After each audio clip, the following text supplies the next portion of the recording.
Pasta al forno, formaggi, salumi, cremosissima ma senza pomodoro, pasta al forno bianca. Inizio a farvi vedere quali saranno gli ingredienti di questa ricetta, perché abbiamo detto che sarà senza pomodoro, non quindi la classica pasta al forno appunto con pomodoro, formaggi eccetera eccetera, ma bianca. A me piace molto, devo dire, come alternativa. Che cosa ci mettiamo? In realtà potete metterci anche quello che avete nel frigorifero, ma partiamo dalla base che bisognerebbe avere sia salumi che formaggi. Io ho della pancetta, sia dolce che affumicata, quello che avete, quello che più vi piace. Salamino dolce è col peperoncino, perché il salamino col peperoncino quando va in cottura rimane veramente buono. L'altro, quello chiaro, invece senza peperoncino un pochino sa di rancido secondo me una volta cotto. E poi prosciutto cotto che può essere affettato a dadini, però come vi dicevo, se avete della mortadella, se avete lo speck, se avete un altro affettato, prendete quello, lo tagliate a fette o a dadini, andrà benissimo. Io ne metto 3. Formaggi, allora abbiamo la provola affumicata, sapete che mi piace tantissimo, ma anche la provola dolce va benissimo, Emmental, gorgonzola e taleggio. Questi sono quelli che ho scelto io, ma se avete degli altri formaggi simili come consistenza nel frigorifero andranno lo stesso bene. Dobbiamo arricchire questa pasta al forno.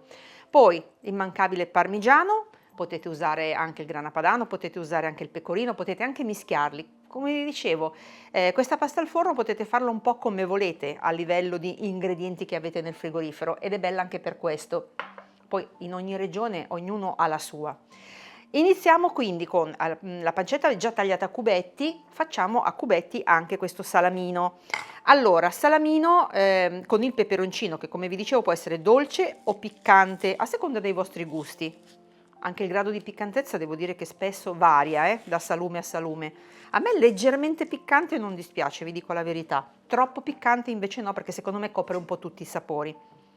Quindi questo qua, in questo caso, lo taglio prima a fettine, poi a listerelle e infine in cubetti. Ecco, quando avete un salume con queste fattezze, ecco come tagliarlo.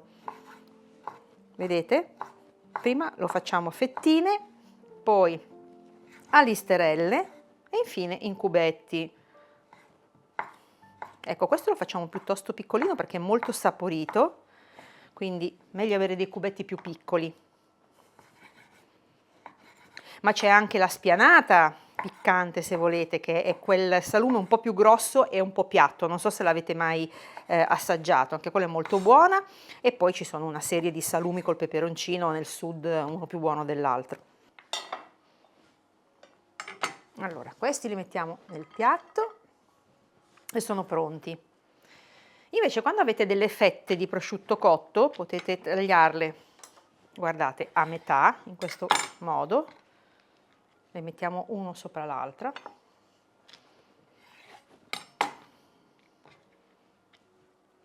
E qui otteniamo poi un taglio tipo come a bastoncino, ecco, anche se poi le fette sono sottili, però vedete in questo modo li andiamo a tagliare. Se invece avete una fetta spessa di prosciutto cotto, la tagliate a listerelle come avete visto fare prima e dopo a cubetti. Ecco, vedete? Potete anche tritarlo, farlo un pochino più diciamo, piccolino. Però secondo me è bello che si veda. In questo piatto quindi abbiamo i nostri salumi, il salamino appunto col peperoncino, il prosciutto cotto e la pancetta. In questo caso questa è dolce, ma potete prendere anche quella affumicata, a me piace moltissimo, devo dire. E uno è fatto. Ora passiamo ai formaggi. Potete scegliere in questo caso, allora la provola non mi servirà tutta, me ne serve la metà.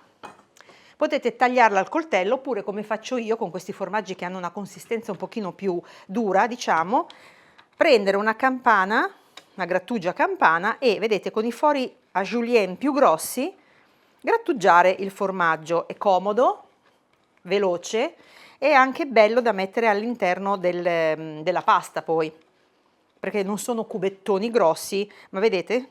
Sono proprio dei bastoncini molto sottili, insomma, un taglio alla julienne grossa. Quindi questi formaggi che hanno una consistenza un po' più dura potete grattugiarli così. Tra l'altro queste campane sono utilissime per tante altre cose, anche per le verdure. Ecco, quindi questa è la provola.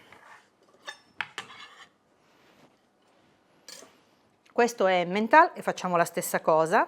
Ah, ma anche con i formaggi, ovviamente come vi ho detto, se avete della Fontina, se avete dell'Asiago, ogni regione, come dicevo, ha dei formaggi buonissimi, quindi ognuno può usare il formaggio della propria regione, oppure quello che più gli piace, ecco. In questo caso io ho preso provola affumicata, ho preso l'Emmental che sono un po' più consistenti, poi come vedrete ho preso il taleggio e il gorgonzola che invece sono un po' più morbidi. Potete sempre, per esempio, non so, utilizzare un brie, se non volete usare un taleggio, per dire, qualcosa che abbia comunque la consistenza più o meno simile. E anche questo è fatto. Metto tutto nel piatto, così poi tutti i nostri ingredienti sono pronti. Questo è del taleggio, quindi eliminiamo la crosta. Poi anche col taleggio ci sono taleggi molto più cremosi e alcuni che sono un pochino più duri, a seconda della consistenza che hanno. Vedete voi poi come ridurli in pezzettini, anche con le mani, va bene, oppure con un coltello. Quindi buttiamo la crosta. In questo caso vediamo, ecco, possiamo tagliarlo così e poi dopo lo spezzetteremo magari con le mani, direi. Stessa cosa facciamo per il gorgonzola. Eliminiamo la crosta, lo tagliamo a pezzettoni, poi con le mani andremo a spezzettarlo dentro la pasta quando sarà il momento. Ecco, questo è un po' più consistente, a volte ci sono proprio dei gorgonzola cremosissimi che vanno addirittura presi con il cucchiaio. Anche quelli sono buonissimi e sono perfetti per questa pasta. Ok, adesso direi che abbiamo tutto. Vedete, i formaggi sono questi, grattugiati quelli un po' più consistenti, tagliuzzati quelli un po' più morbidi. Adesso non ci resta altro che proseguire con la nostra ricetta. È il momento di preparare la besciamella, ma prima, visto che ho l'acqua che già bolle sul fuoco, metto un po' di sale e ci butto la pasta per farla cuocere. Io ho scelto dei tortiglioni, ma anche qui scegliete quello che vi piace di più. Una mescolata. E nel frattempo noi appunto cominciamo con la besciamella. Burro in un tegame capiente, perché la besciamella a questo punto è la salsa che andrà a condire la nostra pasta bianca, no? Quindi ne faremo un bel po', c'è 1 litro di latte. Sciogliamo il burro. Ora che il burro è sciolto aggiungiamo la farina e mischiamo. Come dico sempre, questa è la base addensante della nostra besciamella, ovvero il roux. Giriamo un minutino per fare tostare la farina insieme al burro.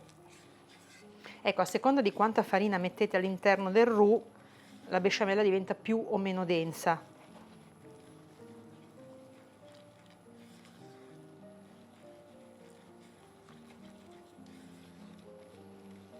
Ora possiamo unire anche il latte.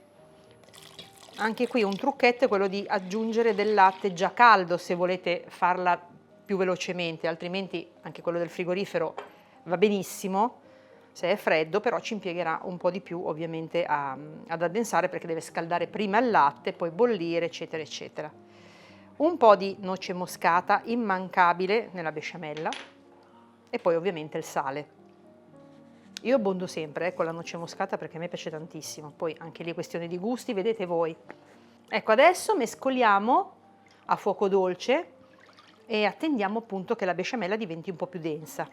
Nel frattempo la nostra pasta sta cuocendo, togliamola al dente, quindi magari togliamola un minutino prima dell'indicazione che c'è sulla confezione, deve essere bella al dente. La besciamella è pronta e anche la pasta è al dente, quindi spengo il fuoco. Facciamo prima questo passaggio, scoliamo la pasta.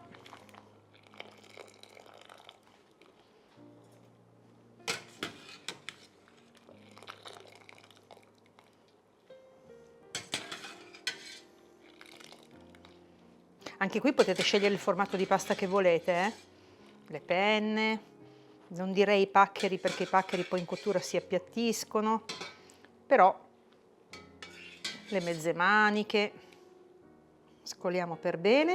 Ora cosa facciamo? Mettiamo la pasta dentro ad una ciotola e la condiamo con un po' di besciamella, all'incirca 300 grammi.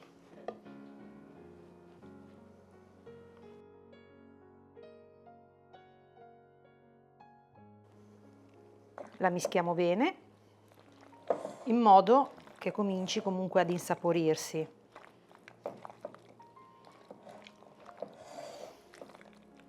Io ci aggiungo anche un pochino di formaggio grattugiato,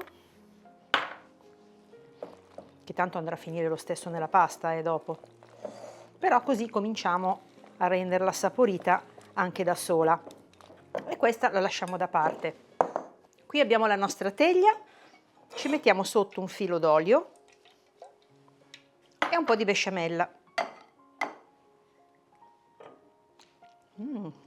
Buona. La spargiamo sul fondo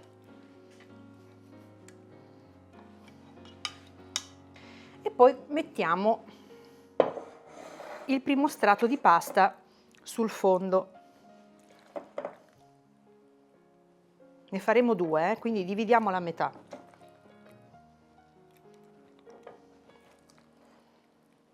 Già si sente un profumino così,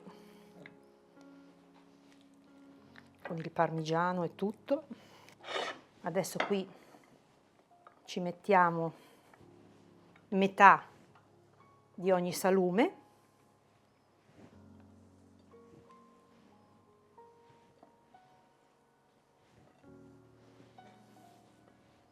e metà di ogni formaggio.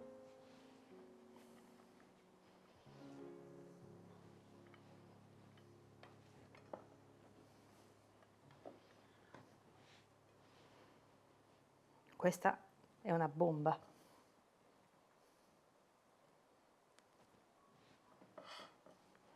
Vedete che questi formaggi più morbidi li sto spezzettando con le dita, altrimenti è sono difficili da gestire, insomma, invece in questo modo riusciamo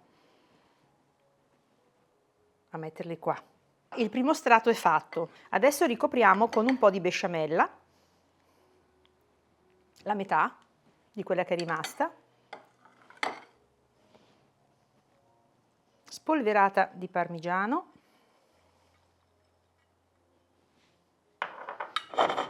e ripetiamo lo strato. Giù tutta la pasta che è avanzata.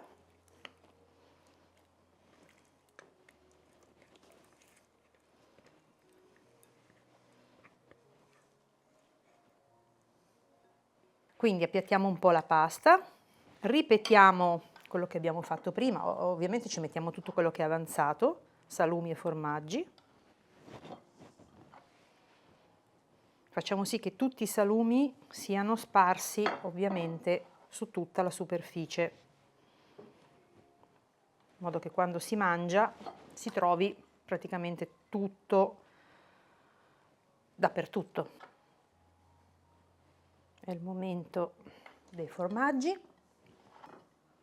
ovviamente tutti quelli avanzati li mettiamo nella teglia.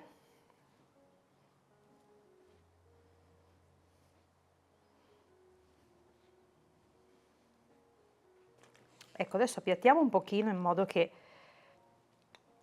non ci siano cunette strane. E ora possiamo aggiungere tutta la besciamella che è avanzata,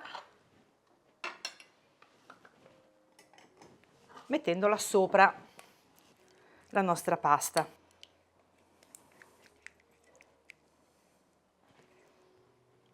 Ecco, la besciamella deve coprire praticamente tutta la superficie. Facciamola arrivare anche bene sui bordi, qua, negli angoli. A parte che poi con il caldo la besciamella di per sé si scioglie e ovviamente penetra un po' ovunque. E in ultimo il parmigiano che è avanzato. che vi ripeto può essere parmigiano, ma può essere anche pecorino, parmigiano e pecorino insieme, insomma quello che volete, o un formaggio a grana grattugiato.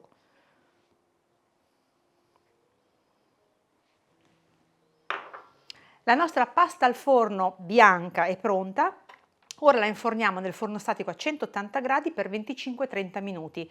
Poi, se volete diciamo, renderla ancora più dorata, potete accendere il grill del forno, magari per un 2-3 minuti. Comunque date un occhio, appena la superficie è dorata come piace a voi, potete toglierla. La nostra pasta al forno bianca è pronta. Io la lascio sempre leggermente intiepidire, un 10 minuti, un quarto d'ora, perché così si compatta. Però se voi la volete tagliare subito sarà un po' più morbida ovviamente, magari non terrà bene la fetta, ma potete farlo. Adesso ne tagliamo subito una bella fetta anche noi. Io mi aiuto sempre con un coltellino. Diciamo che questa è una porzione abbondante, però ci sta.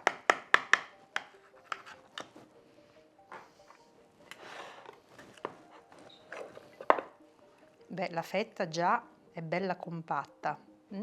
Guardate che meraviglia, come fuma ancora.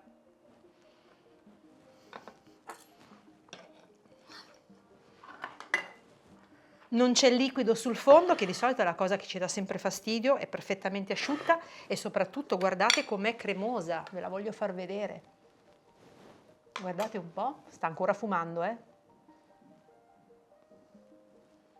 Beh, secondo me vale proprio la pena di provare a farla. Un piccolo assaggio, mi raccomando, rifatela, fatemi sapere e seguitemi per altre meravigliose ricette.